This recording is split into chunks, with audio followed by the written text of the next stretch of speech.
बघा मित्रांनो, आपल्यासमोर ठाणे शहर पोलीस भरती 2026ला विचारलेला गणिताचा एक प्रश्न आहे. बघा की एका रकमेची दशादशे 10% दराने 3 वर्षांनी चक्रवाढ व्याजाने ₹6,695 ऱ्हास होते. तर ती रक्कम काढा.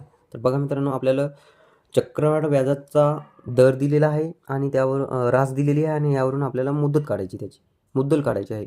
म्हणजेच काय, रक्कम काढायची आहे. तर बघा रक्कम काढायची कशी, काय करायचं, 10% दर आहे.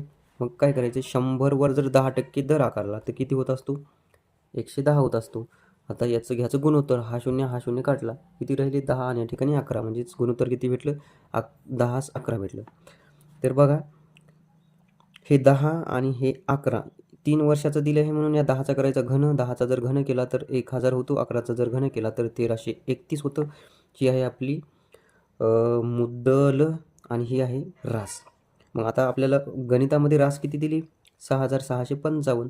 मग ही 6655 या रकमेपेक्षा किती पट मोठी आहे बघायचं. तर ही रक्कम या 1331पेक्षा 5 पटीने मोठी आहे.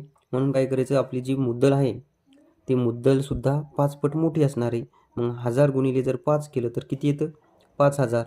म्हणजे ती रक्कम किती निघाली, 5000 निघाली. पर्याय क्रमांक 3 हेच आहे आपलं फायनल उत्तर.